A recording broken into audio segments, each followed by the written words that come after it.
my turn for the intro to the Tag and Brando podcast. Hey, man. Right now. Which is now. We're here. Thanks for coming. Taggart's here. I'm here. I'm here. Brando's here. Yes. I talk in the third person not a lot, which I think is good. Which is fine. Yeah.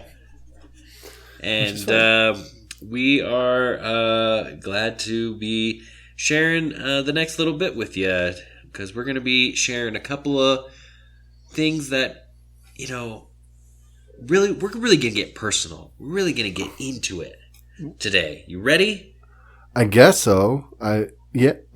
Yeah. This is... Let me get vulnerable. Okay. Vulnerable.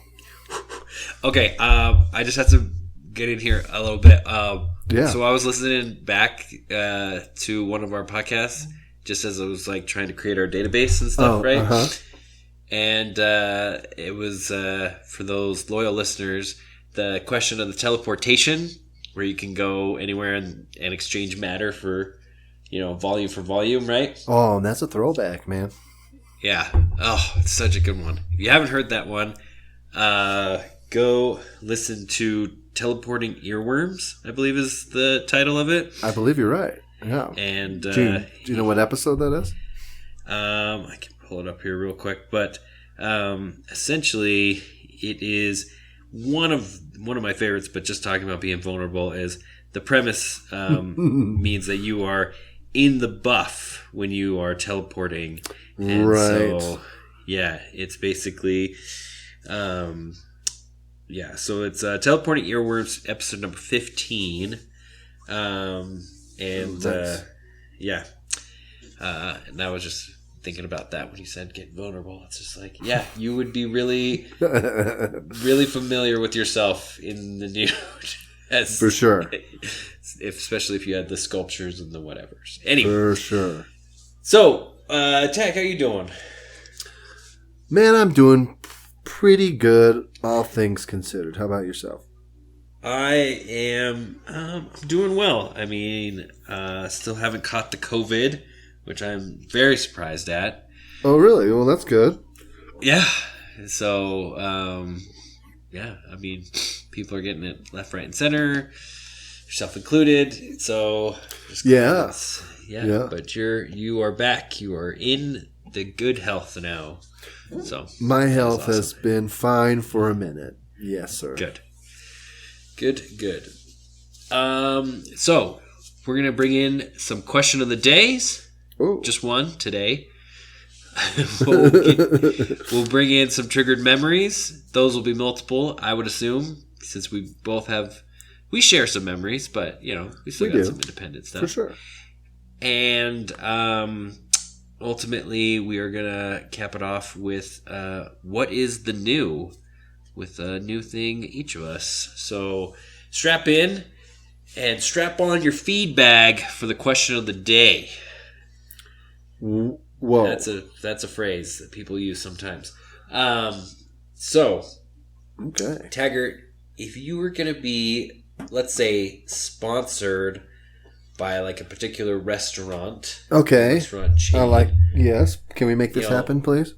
This is after they've named a sandwich after you, or this is a different place than the sandwich place. Right. That of named a course. Sandwich after you. You're just very popular. I'm getting sponsors right, left, and center. Just watch out. I'm Yeah. very picky, but you can reach out. It's fine. Yeah. Anybody who wants to sponsor the show, we are open to offers and everything. So tagandbrando@gmail.com. yes. So you were offered to be sponsored by a restaurant of your choice. However, you are contractually obligated to eat there at least twice a week. With you and a guest, meal will be comped. But you have to eat there every week, 2 times a week.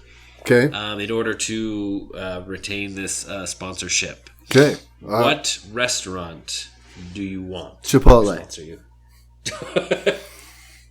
I didn't even finish the question. Chipotle. Okay. Just so you guys understand my day here. Oh, I might have to scoot this back. Okay. Brandon's like, hey, this is the question of the day. And I'm like, awesome. I know where I'm going for dinner tonight.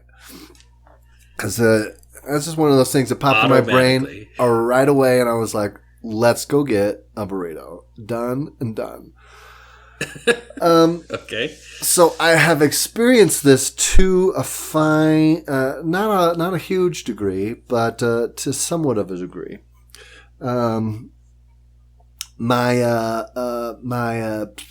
Okay, well, when I was younger, I enjoyed Chipotle very much, and I definitely ate there at least twice a week. So yes. I've done that before. I'm sure I could do it again. I should probably be vague just in case I'm not supposed to say this, but one of the members of my band's family member worked twice removed. Maybe they were adopted. Worked in some capacity for Chipotle. Okay. Can they get sponsored? Well, no. They don't work there anymore. So no. But part of the perks that they had for working with them, again, I don't know if they worked for them or with them. Okay. It might have been more of the with category. They received a Chipotle gift card that was refilled $50 every month. Whoa. Okay. And so often, if not almost every time, we went on tour or on a short trip where we're like, we need to stop and get some food. My band member would be like, yo, I got the card. And we would go and get Chipotle. Chipotle, yeah. So we weren't really sponsored, but it kind of felt like it. So, you're getting free Chipotle for sure. Yeah. Exactly. We miss it, Chipotle. If you want to actually sponsor the band, that would be amazing. Jacob Christopher, look him up on Facebook. I'm sure that corporate entity is just like, oh yeah, we'll just pull him up on Facebook. Well, his phone number's on there, so you could just call him directly. Okay. It's happened before. Okay. I mean, people have just called them from there. Right. Also, Chipotle, if you need to book us for a gig, same thing. So anyways, I've had maybe not an exact taste of what that would be like, but I feel like that's I've pretty close. Been in the ballpark, and I could definitely handle it. And so, I'm ready for more. Still wink, wink, nudge, nudge. McDonald's owned Chipotle. Like you guys. Oh, yeah, I forgot about that. Yeah. But everyone was like, that's interesting. Because, you think about it. Mm-hmm. And, well, first, my question, I guess, would be if you are, with your vast experience and multiple Chipotle burritos, because we've had Chipotle burritos like 3 times in one day. Yes, and things like that. Well, here I should preface a couple more things. Well, I mean, I'm sorry. You should finish your thought first, and then I have a couple more things to say about it. My question was going to be with the repetitiveness of this. Yes. Do you foresee yourself varying your order, or is it just going to be consistent? So I might. If I got to go every week, I might mix it up a little bit. Now, I will say I have mixed it up some in the past, but not as much as some might not call choosing a different meat in your burrito mixing it up. But it definitely is to me. I'm not going bowl. I'm not going tacos. Come on, guys. No. But keto whatevers or yeah, I'm not getting the tofu. But yeah, I'll get a burrito and then be like, you know what? Give me barbacoa. Give me steak. Have you had the carne asada? I have not had the carne asada. It's new, and that's actually what I've been going with here recently. Okay. They had it for a limited time, and then it went away, and I was a little sad about it. but then they just brought it back. So nice. So anyways, a couple of things. Like, people have to understand a little bit, I think, and this, might help me, me and Chipotle. But I have had a history with Chipotle in the academic sense. I have used Chipotle as an example for more than one writing assignment. For sure. In my public speech class, I gave a whole presentation about Chipotle and how one might eat a Chipotle burrito in the car. I remember this. It was very well received. I don't know if you want to give away your method, but it's fine. Like, we can, if somebody else foil apron, if someone else coins it, I can go back and look, I wrote this paper. I have the documentation. Right. It has been graded with a timestamp. Exactly. It's called the foil bib, and foil bib. That's right. You use the foil on the top of the burrito. You don't peel it all the way off, but you peel a little back from the top, and make a concave style bib plate business. So everything that falls out of the burrito essentially rolls back into the burrito. Right. So if you can't get it all in your mouth and some dribbles out, it dribbles onto the foil bib, which catches it with all the sides upturned so they don't fall off. And then that's the last treat at the end. You got all this stuff in the foil at the end, and you just eat it up. So there's that. So yeah, I wrote another thing. It was personal use, I guess, but it was about if I became a hobo, what my plans would be, and it was basically just sitting outside Chipotle and asking for money, and then going in and buying a burrito. That's what it would be. So anyways, I have a history, including them and things like that. And I'd love for them to include me in things like that as well.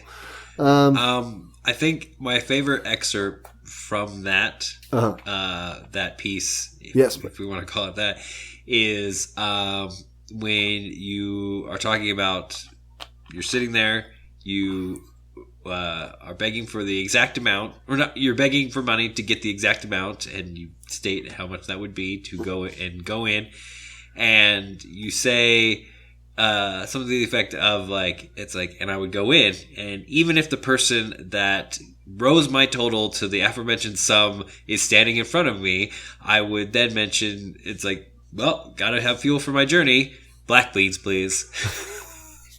Right. Very, very good. Right.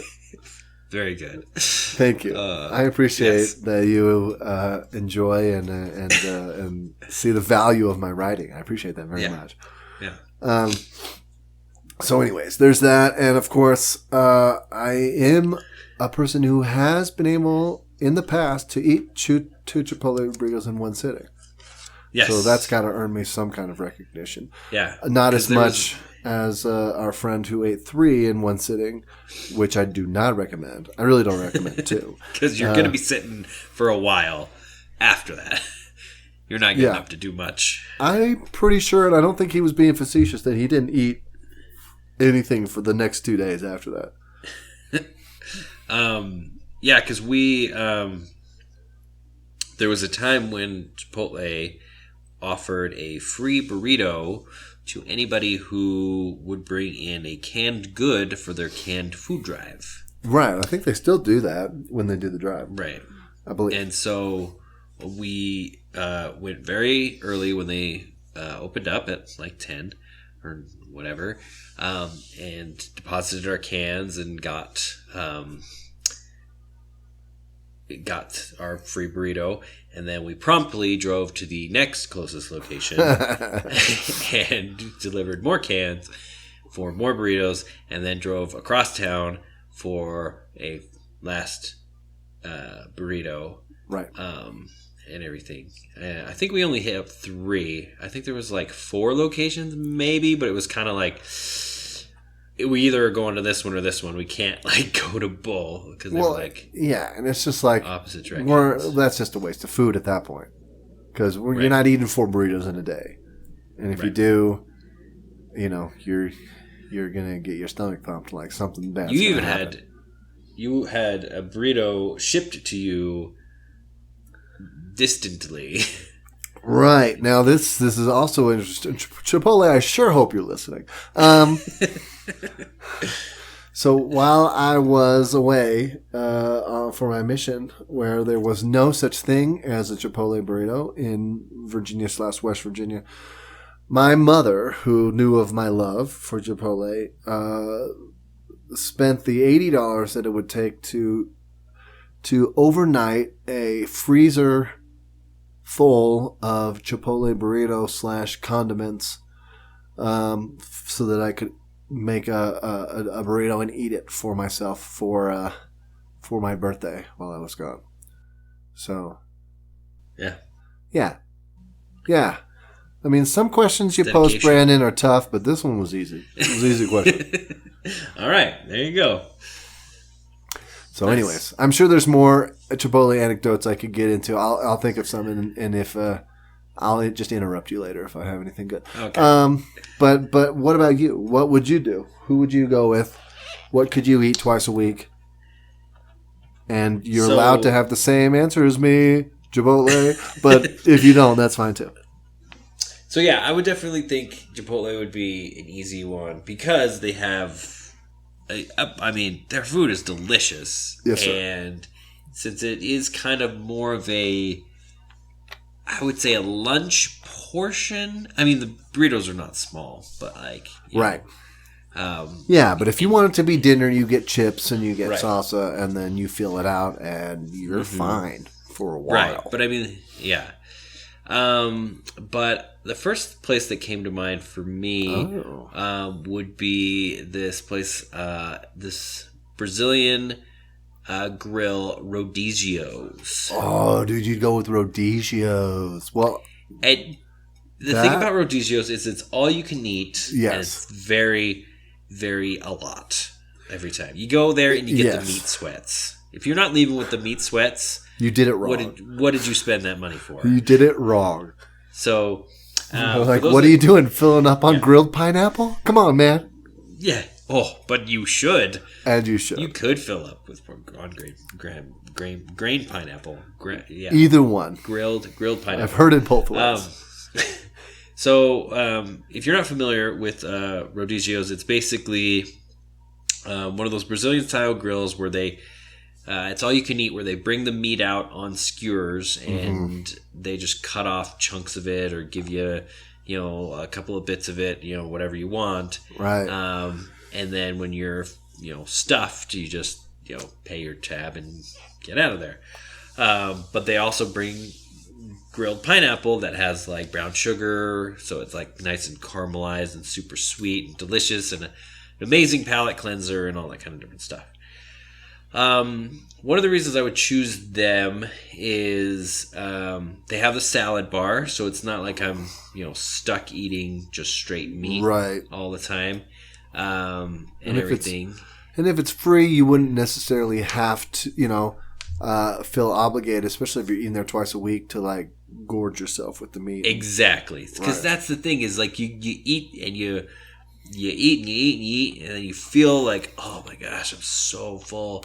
And like they bring around, because you got like, for me, it definitely is like there's like the experimental food phase, and then there's the like in a all you can eat scenario. There's the experimental, there's the settling, and then there's the I'm only eating the optimal, most delicious thing. Right. It's the only thing I could put in my mouth or else I'm going to throw up kind of thing. And same thing with like with sushi or with all you can eat buffet somewhere. Any all you can eat situation is like that, for sure. When you're hungry, you sample. you sample like, oh yeah, we got this new thing. It's pheasant with ranch dip, and you're like, oh sure, I'll try a little of that. You're like, I've heard of ranch. Yeah, all right, cool. And then when it gets down to it, and you're on your like last little bits, you're like, no, I don't want any more of this experimental stuff. Give me bacon wrapped turkey.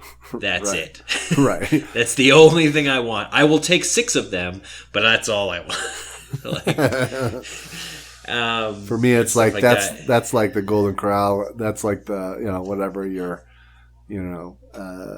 buffet place of choice. That last plate for me is almost always like mac and cheese and pudding. Yeah, maybe a pizza, something like that. You got to know exactly what you're going to get at the end, or else it's just going to be gross. So that's the thing. And also, in addition to just regular kind of sampling this, that, and the other, they also have multiple times of the year variants in their menu. So they had some holiday things that you could get and whatnot? Yeah, so they'll have like a month that's like wild game month, and they'll bring exotic meats and things like that. They'll do sponsored meats. Like one time I went, they had like shark. They'll have like wild boar sometimes, antelope.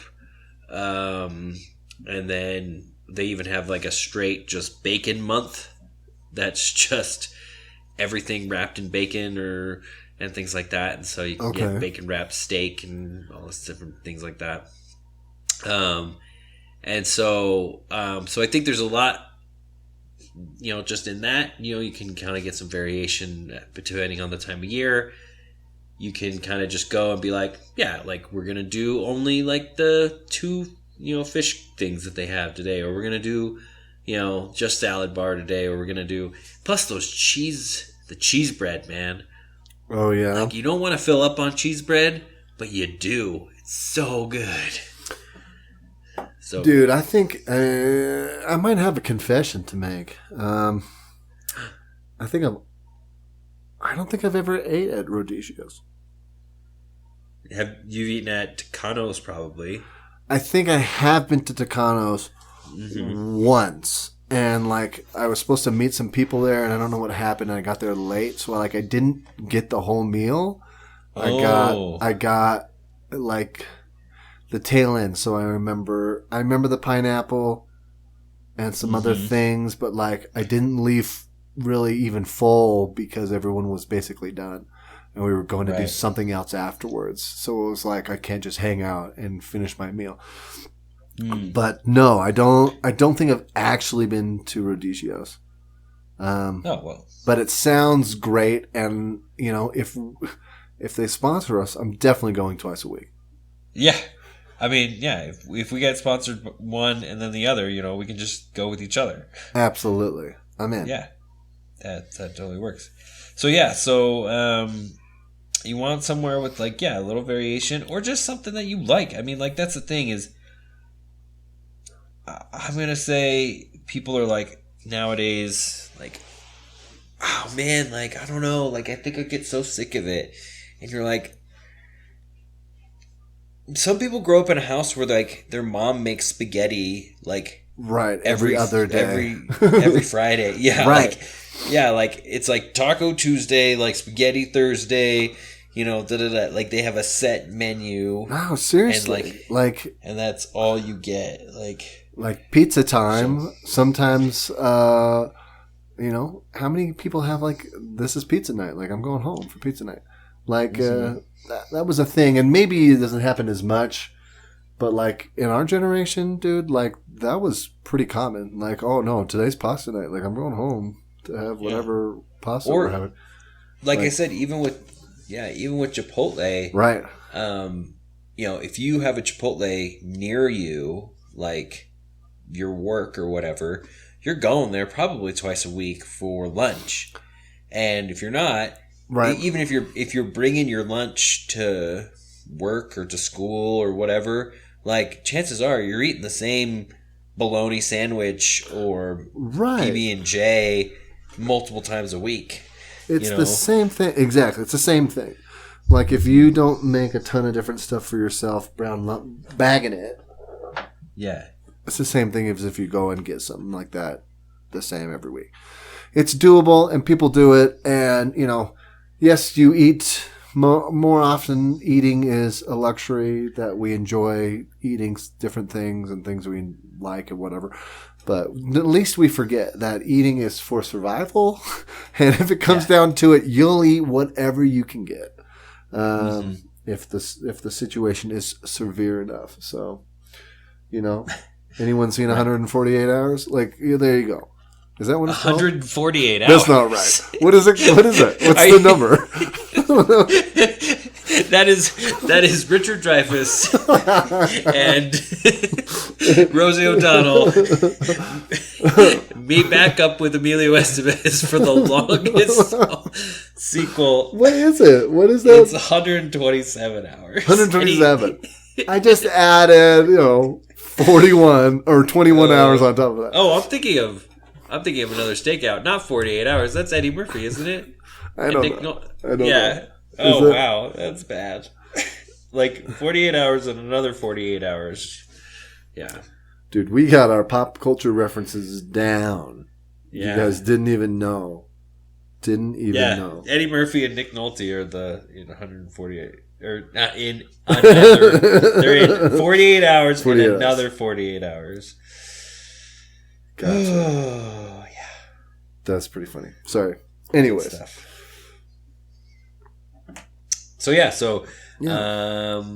What's our triggered memory? Well, speaking of triggered memories, how about we have a triggered memory? Okay. I don't know where that came from. That is the transition of transitions. Nailed it. So we want to talk today about some memories, if you have any, or just calling it out. I don't know if you've been to a playground recently, but playgrounds are a lot different than they used to be. I don't know. They all have signs. They all have a child's playground. Yeah, like a child's playground. Okay. They all have signs on them now that it's like parental supervision, like recommended. It's all about safety and like not hurting yourself. But we grew up in the era of wooden playgrounds, dangerous things, protruding bolts, things like this. And this was called a child's place. So do you have any memories or what was maybe one of your favorite, what they would deem unsafe playground equipment that you enjoyed as a young child person? Yeah, so there's a lot of things that you just see just slowly disappearing, or you see them only in like Russian viral videos of like teenagers turning themselves on them or something like that. Oh, I was like, what? Like they're still legal. It was like, these are gulags, or like, what is this? No, like merry-go-rounds, where they put like they use like a moped to spin it, like the tire of a moped to spin it and stuff like that. So the big thing that that I think of with this is the tire swing. The good old tire swing. And I'm not talking about like, hanging from a tree and a vertical tire. No. Like one kid can sit on and you kind of just push them just like, right. Whatever. No, if you immediately went to that, you think we're as old as like Huckleberry Finn, and that's not true. We're not pushing a hoop down the down the road with a stick. I got my stick and my broken wagon wheel, and I'm wheeling it down the road. But I'm not gonna lie. Actually, like if you had to walk from town to town, and you had a hoop and a stick, like, that'd be something. Because, like, how many times have you walked and you're just like, I'm just going to kick this rock because there's nothing else to do. Right. Have you ever tried to roll a hoop with a stick? It's actually very difficult. Yeah, exactly. It's very difficult. So it's like, well, I'm going to walk 14 miles to school, and I'm going to get really good at this hoop and stick thing. I tip my hat to that barefooted child with the one side up overalls rolling that hoop down the street, because that's pretty good. Exactly. Anyway, so the tire swing that I'm talking about, and there's a specific one in my mind at our elementary school. Yes, sir. You probably got to enjoy this a lot more than I did, because this was banned like right when I got to like the big kid playground. Really? Which is a disappointment. Or maybe like the year after, or like I was still there when, like, after they took it down, and it was just this empty spot. But basically, right, it is a tractor tire. Mm-hmm. That is suspended horizontally by like from three chains or four chains, right? And everything, and the chains are just, like you said, bolted straight into the sidewall of the tire, and they go up to like a single point. Yes, that they're suspended from. And the single point also, it has like a ball bearing, so it spins. Right. So it's a merry-go-round and a tire swing in one. It was great. Right, because it can spin. Mm-hmm. What do you would call that? The circumference of it can spin that direction, but it can also swing out in in all directions as a full thing. So, I mean, you're training to be like an astronaut on this thing, because this thing has like so many different axes of movement and everything like that. Right. And you can pull some G's in it. Yeah, exactly. So you could be spinning around and, like you said, swinging back and forth. And so that's kind of probably why they took it down, is because the kids on the tire swing, because you could fit like 5-6 kids on this thing, right? They've got their momentum and everything, but also usually some kids on the outside spinning them, grabbing the chain and whipping them around and around. But then, like, as it's moving, it has like, it's and it shifts, like, it'll smack that kid with the momentum of 6 other kids plus the tractor tire, and just blast him off his feet and everything like that. And so, and I'm sure some kids got flung off of it. Oh yeah, and then you're also spinning and swinging at the same time, and so you would just, if you fell off again, like, that's the thing. If you fell off, you'd also have to like crawl out of the hazard zone before you stood up, or else you're just getting smacked by the pendulum of, this twirling pendulum. Right. So I wonder how often people got flung, but then also hit like the vertical, like, playground beams on the side that it was suspended from on the top. Do you know what I mean? So that's the thing. So if memory serves, it was basically like, it was really like you had a good space outside, right? Like if you really, really were swinging hard, you could barely get to the pole. And like you said, they're these like massive, like, tree trunk size poles, right? These blue poles, holding a lot of weight.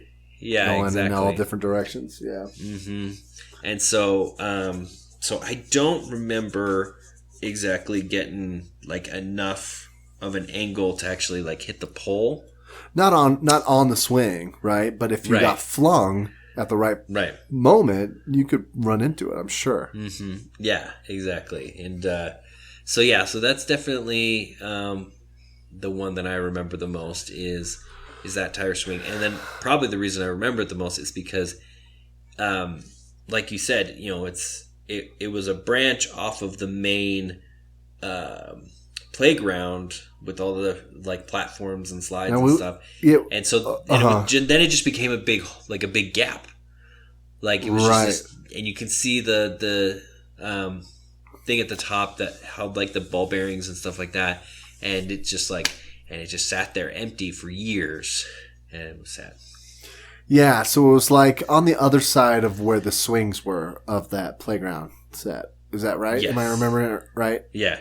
Okay, so that's right. It was over on that side, which was actually really close to what I wanted to talk about, which was the roller slide. Oh, the roller slide, man. Oh, the roller slide, dude. So I don't know if anyone had one of these as a kid or knows what I'm talking about. I have not seen them anywhere else. I don't know if the guy who was like, I'm going to design this place, designed that and nobody else had this. But, hats off to him. And also, you probably got sued a couple times. Yeah. The roller slide is it's like a slide if you were like something being made on a conveyor belt. Yeah, basically. It's a big old conveyor belt. It's basically a roller conveyor belt that goes down slide fashion, So it just had lots of different rollers, and they all spun individually. Like they weren't connected, like via a pulley system or a belt or something. So, which maybe would have made it better. Maybe. I don't know. I don't know either, but at least everything would have rolled in the same direction. Like if you rolled the first roller, then all the other ones would move. Mm-hmm.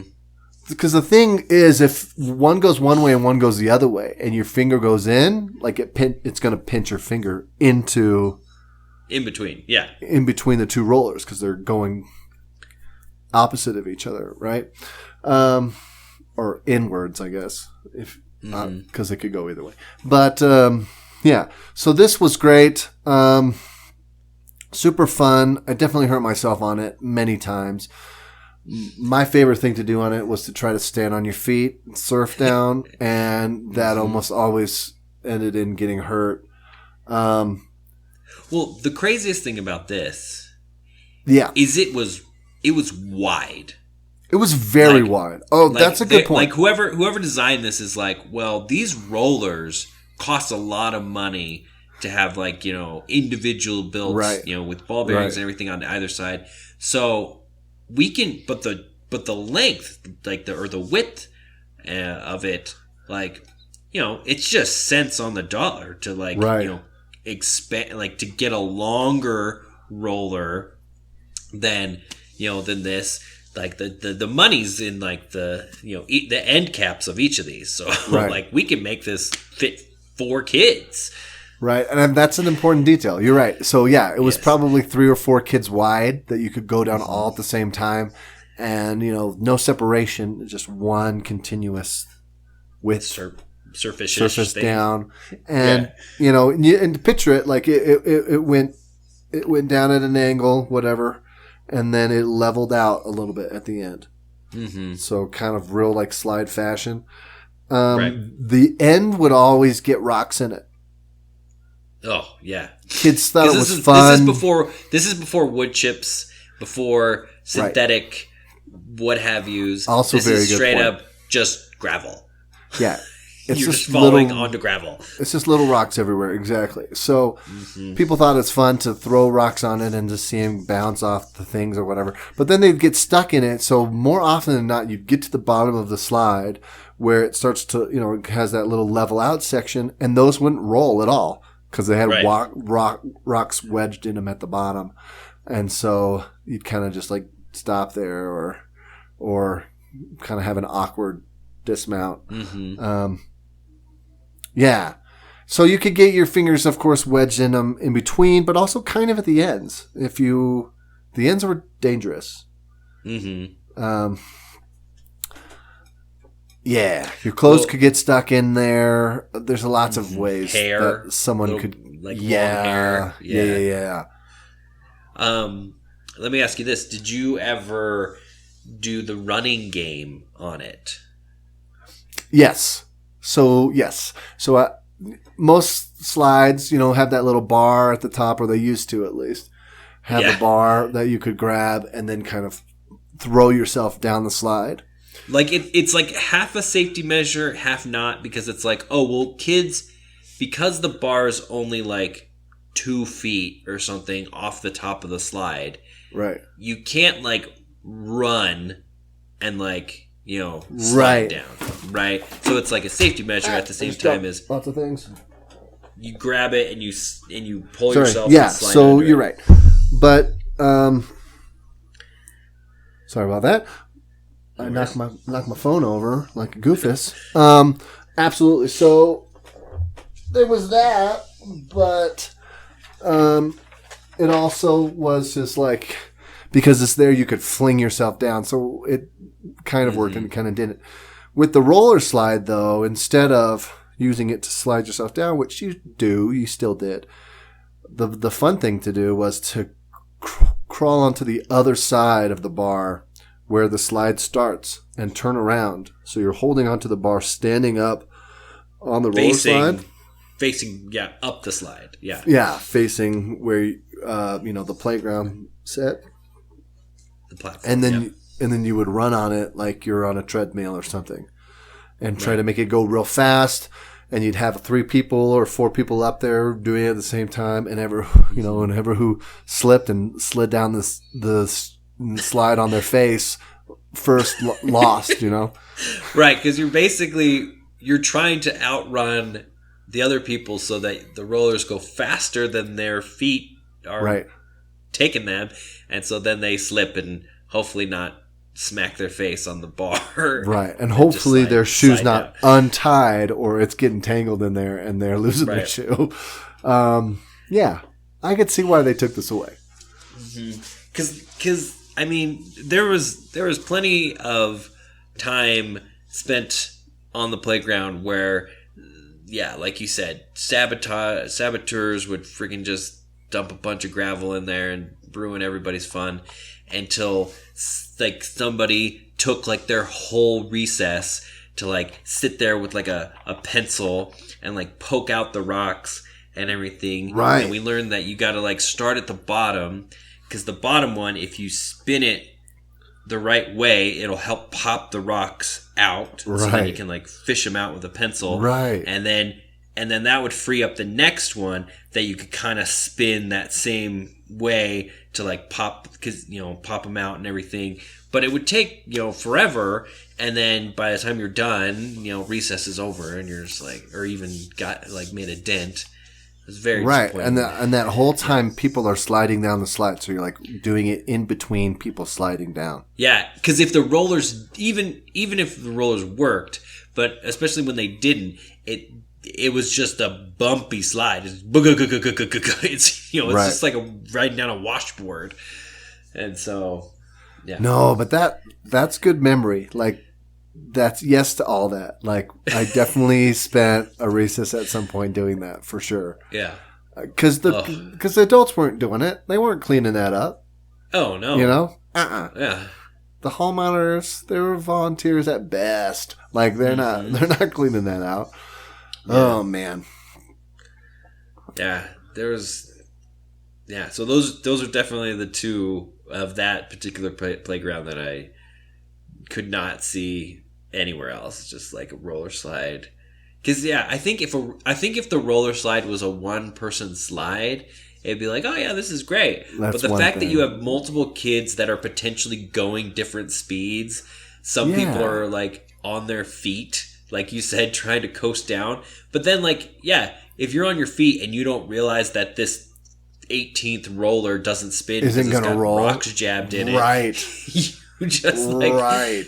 Yeah. You're just... You better run and you better not miss a step because you're going down, son. Yeah. And I remember that the lip was unusually high. Mm-hmm. Like, the end of the roller slide was farther off the ground than it should have been. So you kind of had to leap down anyways. You couldn't sit and touch on the bottom of the slide and touch your feet. Yeah. Right. Right. So you're going off the end and you are suspended in the air. Right. So, yeah. Yeah. There's a lot of red flags there. A lot of them. Mm-hmm. And it was also like, I think it was like painted a couple of different times. It was like mostly red is the image that I have, except for like the middle, which was just silver because they had all worn out down. So yeah. bad. Yeah. So now was there an actual merry-go-round there? At one point, I want to say yes, but I never really used it. I think it got taken away pretty quick, pretty early. Yeah. Because like that, it just gets dangerous, I guess. Yeah, it is. Like we said, but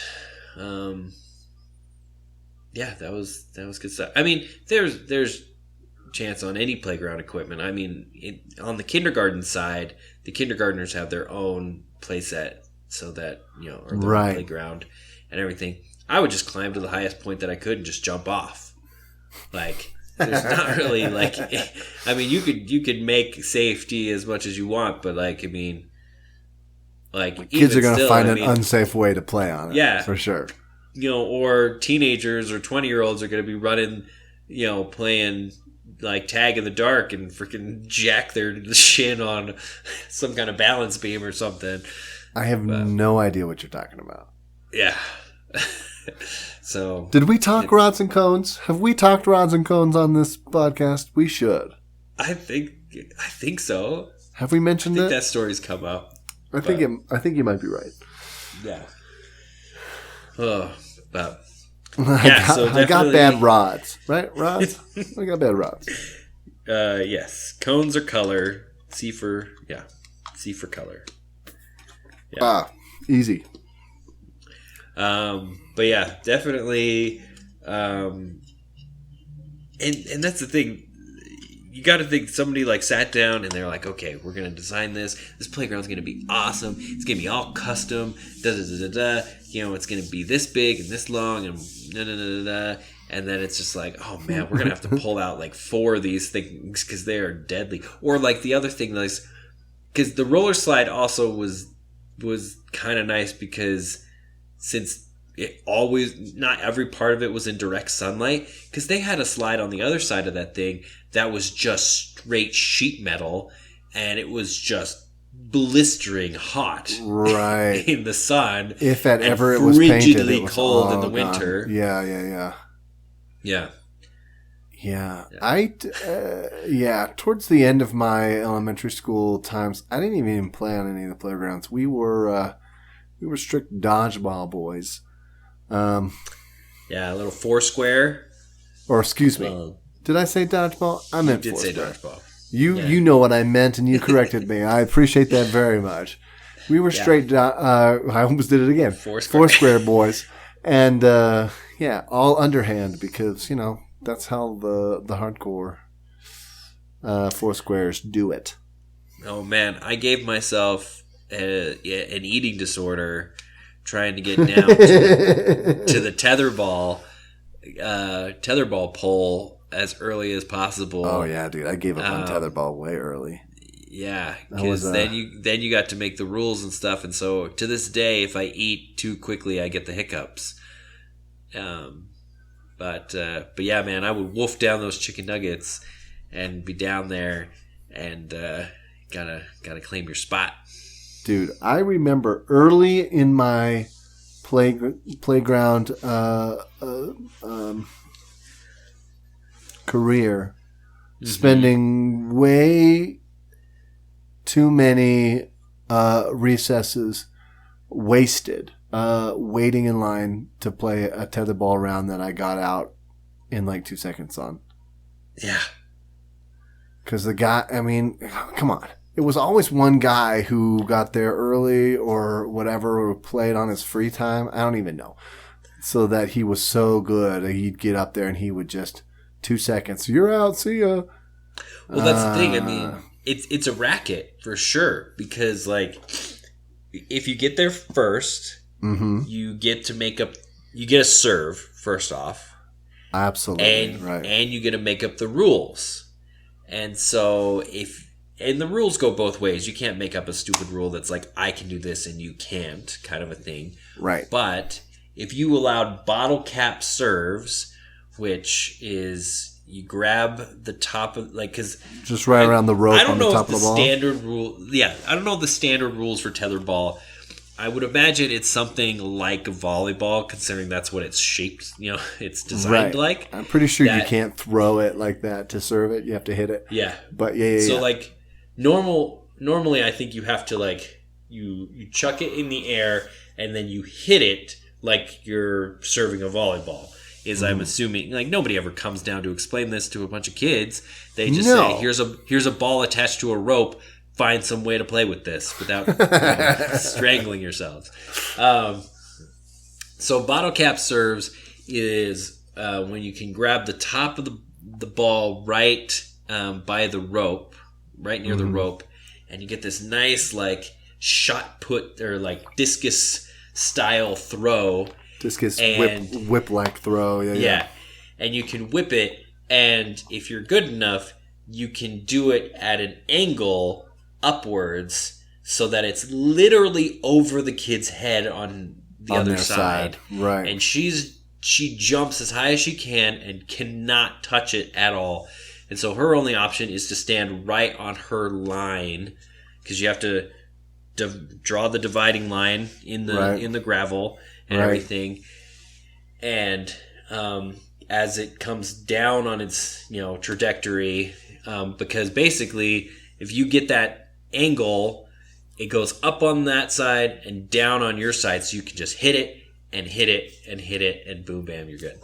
So, but yeah, long story short is basically if you got there first, you had home field advantage times 1,000,000, and you were just knocking kids out left, right, and center. It's fun for you. It's not fun for anybody else. Exactly.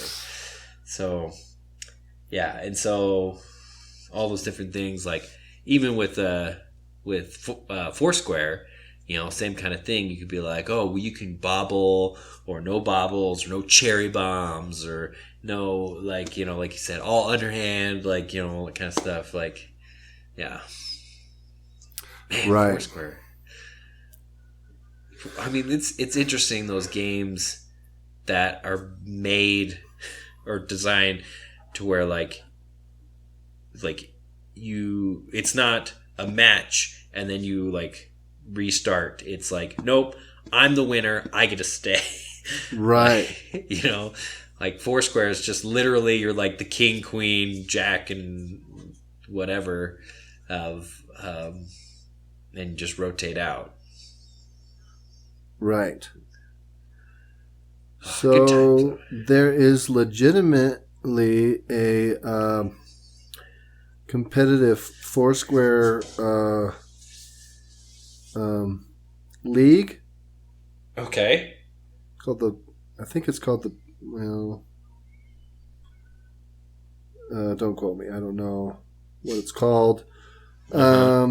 But they're legitimately, I just looked up competitive Foursquare, and the first thing is a YouTube video called the Foursquare World Championships. Like, this is legit, and I actually need to watch all of these videos after this conversation. All right.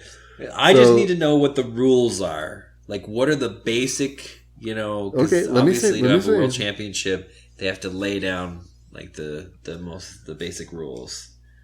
Okay. How to play Foursquare in Fidesz class. That's not what we want. Foursquare rules. These are all school stuff. Foursquare tournament rules. Here we go.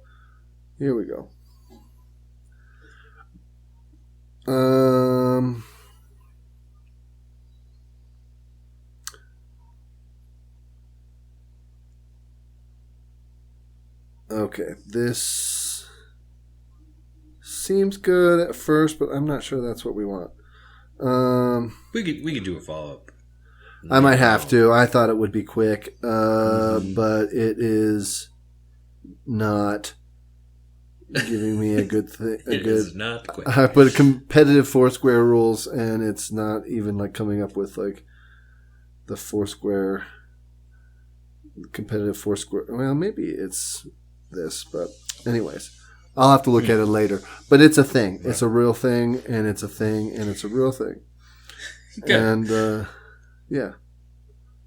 Ooh, yeah. This might be it. Okay, it's long, and I'll have to go over it and give you a breakdown. But Foursquare.org is an actual place, and gives you just a whole breakdown of Foursquare in its many facets. See, competitions. It's got a whole thing about Foursquare competitions. Cool. Excellent. I was going to waste more time and look up competitive tetherball because I bet there is such a thing. But maybe we can save that for later. I have this thing on tetherball. Yeah, it doesn't say that you have to throw it in the air before you, as you serve.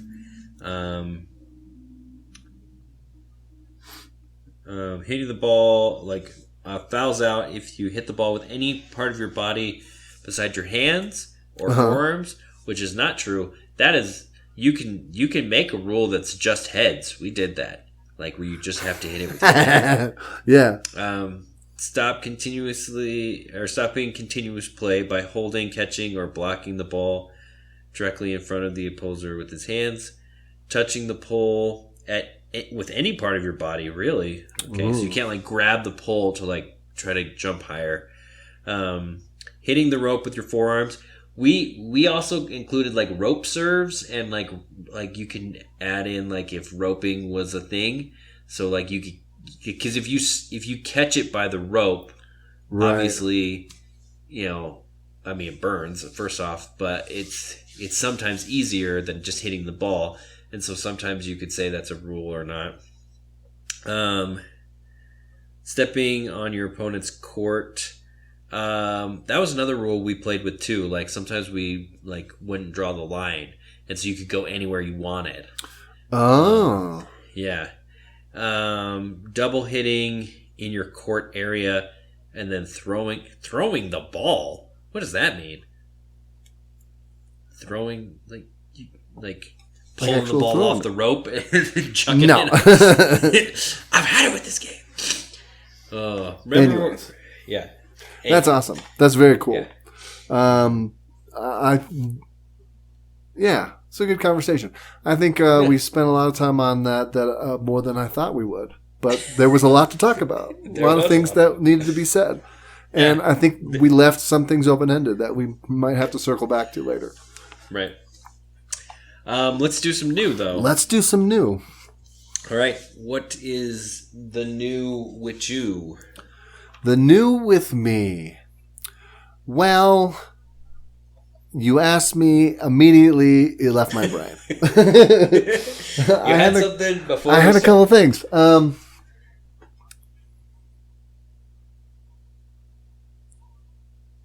Oh, I remember what I was going to talk about. Okay, so my band, we played a gig this weekend up in Kiowa, which is a rural town. Rural town. Rural juror. Which is east of Franktown, if you know where anything is in Colorado, which is south. Right. If you know the tiny town of Franktown. It's south and east of Denver, out where the plains are the plains, or start to be the plains, at least. Mm-hmm. So it was a Halloween harvest festival, and my folks came, and my wife and my childrens, both of them came. And they had fun. So they set us up in front of their little barn where we were I forget what their business was, but it was on a business quote unquote farm. It's not really a farm, but like okay. They produce like feed for animals. I want to say, if anybody's listening, I'm sorry if that's not right. But anyways, they set us up in front of this barn place. We ran all of our equipment off a little generator that they had, and the dirt where we were setting up was dust city. It was like that really loose slide into home base like dirt where you step on it and it just plumes around your foot. Mm-hmm. You know what I'm talking about? Right. And we were like just a dust trail wherever you go. Yeah, it was like Pigpen is real and this is what it looks like. And we were like, we're so sorry. Like, is there anything we can put over this? Like, we can't get all of our equipment like super dusty because, it's high end. Some of it, not my stuff, but some of it's really expensive. And like, if we get dust all up in electronics or whatever, could be bad times, sad times. Mm-hmm. So they were like, oh, yeah, let's see. And they pulled out this like tarp that's for like semi trucks to like tarp things down on top of a semi truck. So it was pretty big. And they put that down, but still there was still dust that got kicked up from people walking by and things like this. So all of my stuff has a fine coat of dust on it. I pulled out my base today. My base is not too bad because it was in my hands for the most of it, but like I could feel a couple of places where some dust is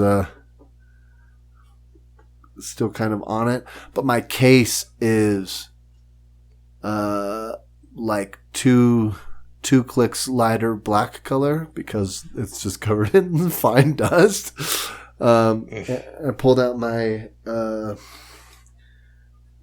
my instrument cable and it looks gray, but it's a black cable because it's just covered in dust. So anyways, that's cool. I actually might, instead of watching those Foursquare videos, or maybe I'll do both. I was going to try to wash that stuff off after this. So that was that. One thing that my children found super fun was they had this big feed trough, basically, at a big circular feed trough at this place that had been emptied out and was full of corn kernels, and it was literally a corn pit. Like a ball pit. I've seen those. You have? I've never in my life. And my daughter thought it was the grandest thing. Apparently, she sat in there for like an hour at one point, like didn't want to get out.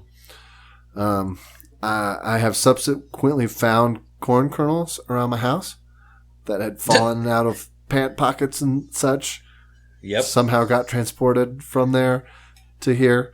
So anyways, it was really fun. My wife took a really good picture when the sun went down. I didn't notice while we were playing because, I don't know, I was busy working or something.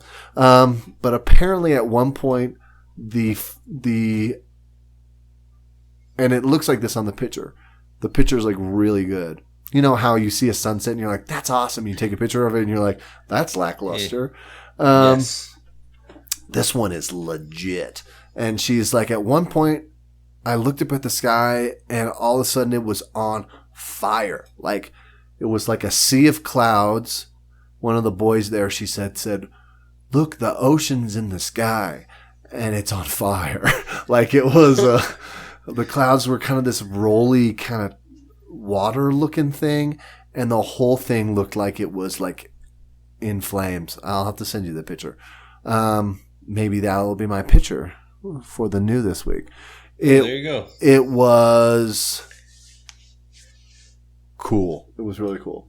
The picture is actually really cool. So, yeah. So that was something that we did. And then straight after that, for my birthday, which happened, that's right, I'm an old man, we went we went and stayed in a hotel after that up in Denver and went to the National History Museum afterwards with my kids. Awesome. So it was fun. It was good. It was a good weekend.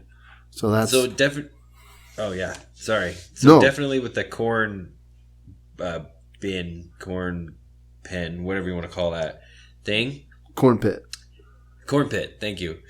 The interesting thing that I saw last time maybe the first time I saw one of those was like you don't see feed corn very much. Like, we don't, right? Right. And so when you actually look at it, it looks like candy corn.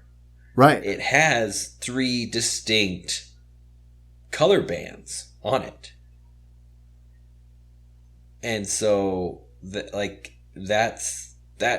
totally got me where I'm like, oh my gosh, like I actually see where this comes from, where the outside is yellow and and then there's a darker part like on the inside, but the tip is white. Like that is what it looks like. And just kind of like, oh, I guess candy corn makes a little bit more sense than I thought.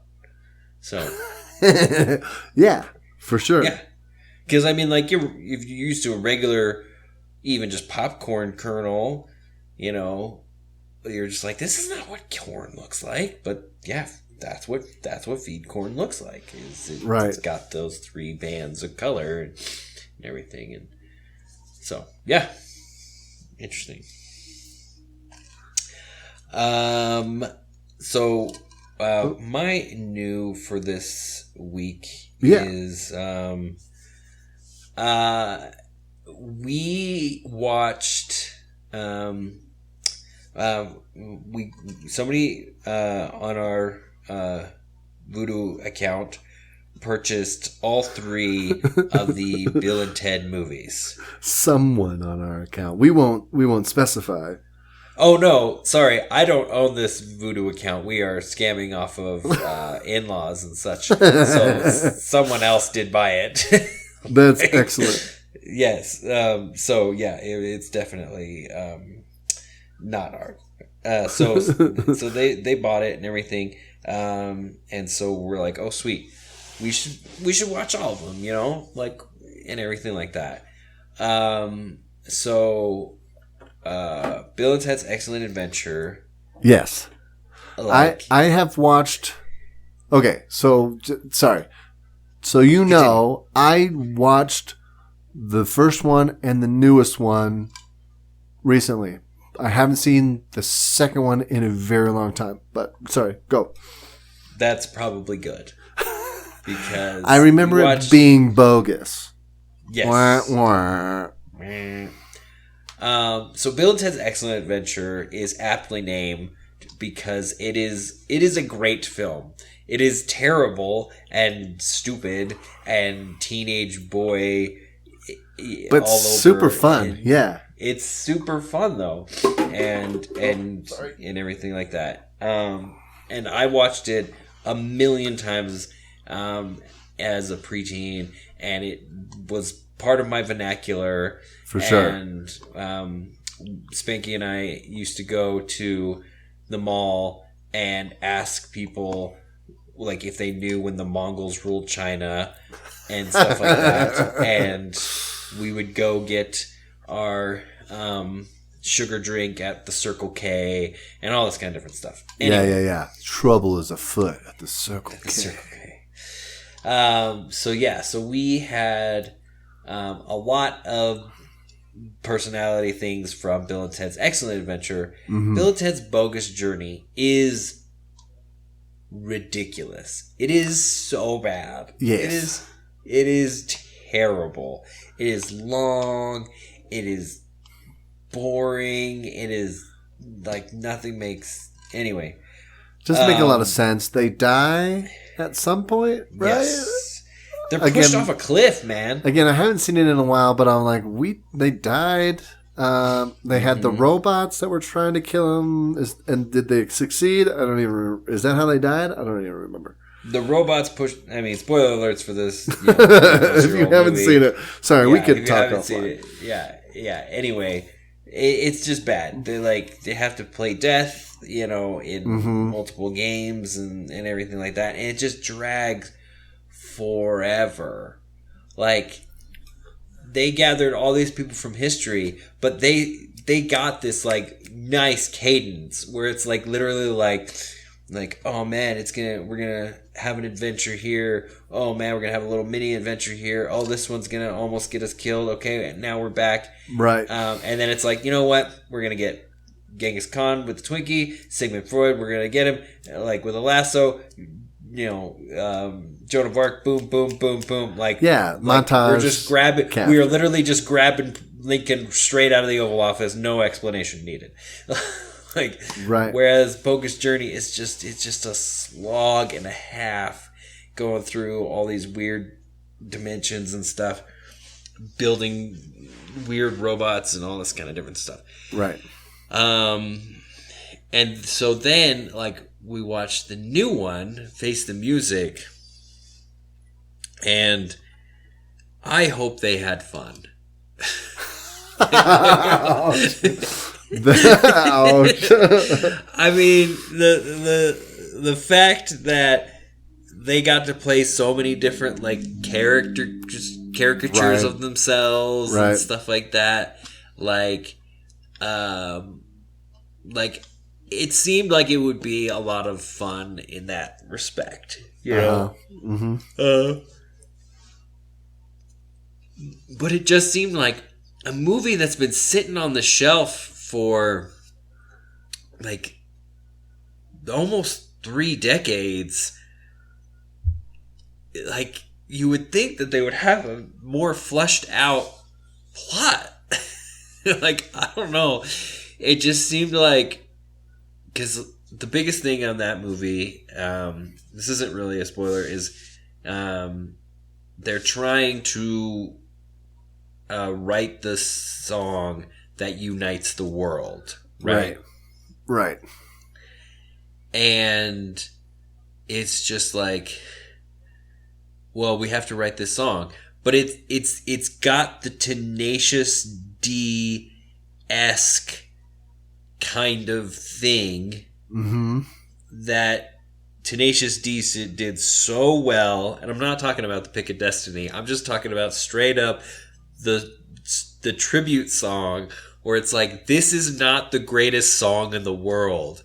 This is just a tribute. That is the genius part of it. Is we don't have to write the best song ever. Right. We just have to tell people that we did write the best song ever, and we saved humanity, and we're good to go. It's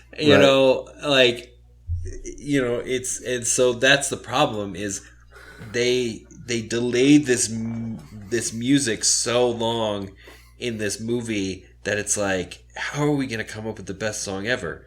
And it's the first question that they asked in Bill and Ted's Excellent Adventure, where how are we supposed to get a triumphant video? It's well, why would we need a triumphant video? It's before we even have decent instruments. It's well, why would we need decent instruments before we know how to play? It's we will not get. It's well, we have to get Eddie Van Halen on guitar, and it's this whole loop that they never figured out, which is why we need a triumphant video. Exactly. It's why I agree that in time our band will be most triumphant. It's we won't be until we get Eddie Van Halen on guitar. It's well, I don't think we will get Eddie Van Halen until we have a triumphant video, and then so on and so forth. Right. And it's that is why we need Eddie Van Halen. It's just the more intellectual version of what does my tattoo say? Sweet. Exactly. What does my tattoo say? Dude. Yeah. It is, but that's the thing. That's what carries them on through this whole movie is it's well, we have to write our music. It's well, I got it. It's we'll go to ourselves in the future. And it's you didn't write it yet. It's you did. It's oh, well, we don't have it. It's you're not going to have this. You're not going to have this song. Like, you're just not gonna. It's not gonna make it because whoever is writing this movie is not gonna be composing this, opus of, cross all space of time, and everything like that. Like, so I think that's. And I'll say the way that they came to it, no spoilers here at the end, I thought was interesting. Yes. I don't know if I minded it so much. I think it was slightly a cop out because I think there was a little bit of retconning in there. But honestly, I think they wrote themselves a tall order when they decided that this would be like it was the most obvious thing. Like, if we're gonna make another movie, this is what it should be, especially after so long, right? But it was like, because it was the obvious thing, it's the most difficult thing to pull off too. Yeah. So I give them props for what they did. Try to twisty and turny it at the end. I don't know. No, 100%. Yeah, I'm not. I understand what you're saying. Yeah, I'm not sure it's quite where you want it to be, and I don't know if there is a way it can be, because it's the song that saves the world. You know what I mean? Like, So, like 100%. Like, it was the fact that it was not a total cop out, and we wrote the song that saved the world. And now we have some other smaller adventure, right? Like, like we've done this off camera. Just trust us, right? Well, I mean, exactly. Commend them for swinging for the fences, right? Right, exactly. And so, and you're right. Like, they did approach it in a very interesting way, where it's just like, we have to do this, to unite everybody, and that makes sense, and all that kind of stuff and everything. But the whole, like, space-time continuum, like, they're trying to get it from themselves. And it's like, well, why don't they just get it from the future? From the future people and everything. Like, they obviously would have it on record or whatnot, right? Like that and everything like that. But yeah, it was definitely they swung for the fences. They did a lot. I just think it's funny that they do hand it off a little bit, and then they take it right back. Like, right. And everything like that is pretty awesome. And also, I give them props too for the beginning, because like these two individuals like haven't given up. I did like that. They're very experimental, songwriters at the beginning. The theremin and the throat singing and everything like that. Like obviously it's like we need to pick the most obscure things, but at the same time it makes sense where it's like we haven't gotten this. Like, maybe we need a new instrument. Well, what else is out there? Well, we'll get this and we'll get that, and we'll learn how to do all these things and stuff like that. And like, and two, I think it's easier now, like, just because people want to have fun with it, to get cast members back. You know, like his dad hasn't made anything, or Misty Missy hasn't made anything in like however many years, and it's just like, oh yeah, we'll throw her in. Ooh, she'll just marry his brother. Like, why not? Like, who is Beck Bennett, which I thought was pretty funny. Yeah. Yeah. Oh my gosh. Yeah, you're right. Well, like, some of those people, like, who would have expected them to be in another movie? Well, I guess that, again, a small spoiler on this. It's something that I didn't really think about too much, obviously, because, you're a kid and you're watching this and everything that happens. Right. But to his father and pretty much everybody else around them besides the princesses, right? And don't believe in time travel.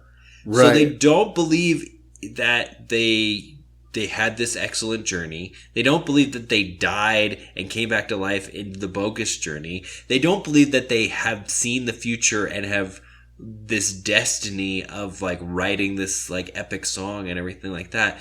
So like literally they've been spending their whole lives with their dad just being like, my son and his friend are crazy. Right. Like they are just idiots from Idiotville that I tried so hard to deal with and I couldn't fix them at all and everything like that. Like and then it like, you know, comes around in the end. Like that part to me, I was just like, holy crap, like that would suck to deal with, you know? And if nothing else, like what this movie did is it brought everybody together, but it also brought everybody together being like, oh yeah, time travel exists, everybody. It brought everyone in the know, watch this. Which was cool. Yeah. Yeah. Yeah. They're just like, oh, wait, what? These guys aren't idiots. Exactly. So, yeah, like that was the other thing is like, at least, you know, finally his dad like accepts their destiny in this whole thing instead of being like, oh my gosh, these kids, like, get a job, you know? How in the world did they drop that trash can on me that one time? I don't even know. Exactly. Yeah. The first one's so good, though. Yeah. I love that the water park is called Waterloo. I did not get that as a child, but I was like, of course he went to Waterloo. Hilarious. Mm-hmm. Oh, yeah. The Oedipus complex that he talks about. It's so weird that they, like, adopt Missy as, like, his mother figure, you know, so hardcore. And, like, that is a very 80s, 90s thing. It's like, oh, when someone marries your father, like, they are now your full-on mother. Right. Where it's, like, really, like, this is just a woman that has no biological relation to me. Like, and she's, like, 10 or 4 years older than me. Right. You know, like, it's like, now he's like, it's your mom, dude. It's like, no, it's your stepmother. Like, yeah. Remember when I asked her to prom? Shut up, Ted. Well, then she marries his dad. She marries Ted's dad. Right. In the second one. Right. Yeah. And so it's just like, oh, like now she's my mom. It's like, yeah, man, that sucks, huh? It's like, now it's like marrying your brother. It's like, oh, like now he's my uncle. It's like my grandfather's uncle. I don't know. It was, yeah. Anyway. It's crazy. Missy gets mad. But yeah, so it definitely was it was a good throwback. I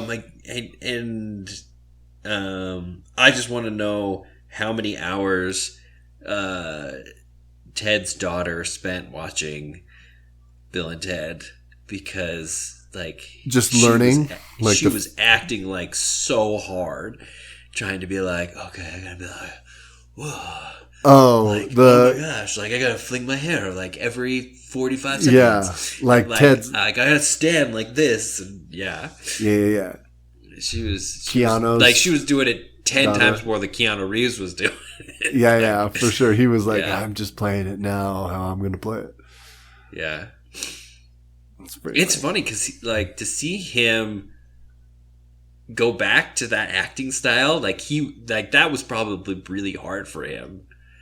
Because like, back in the day, he's like, yeah, like this is like what I do, you know. But it's been such a caricature for so long that he's just probably like, he's like, I don't want to make this any worse. Like I could do it, I could go whole hog and just be like, whoa, what? And he did sometimes, but yeah, I don't know. But he tried to subdue and tried to kind of get away from it as an older Ted, which I thought was good. Yeah. Oh man, that's awesome. I'm glad that you watched this, and I'm glad we were able to talk about it, because it's been a minute, and I forgot to talk about it on here. Yeah.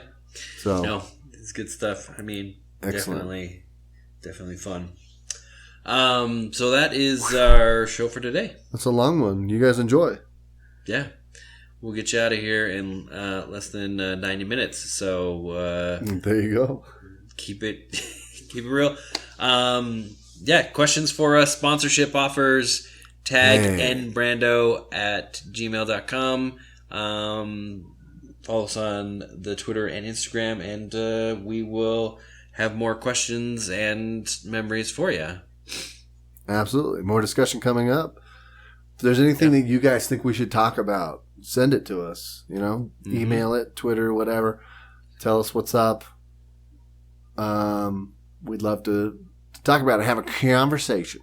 Mm-hmm. And if this is your first or second or third time, check out our back catalog. Like I said, there's some great stuff back there. I listen to it now, and I still think, like, oh man, you know what that makes me think of? Oh, the thing that I'm talking about right now, because that is exactly what's in my brain. I'm still the same person. Yeah. Oh, that's good funny stuff. So I want to shout out. Had at least one friend recently say that they are listening and enjoying the podcast, and we had a conversation about a couple of things. So nice. Shout out to that friend. You know who you be, good sir. Perfect. All right. Perfect. There you go. Well, invite somebody else, and there you go. We'll check in on you next week. Excellent. Bye-bye. Bye.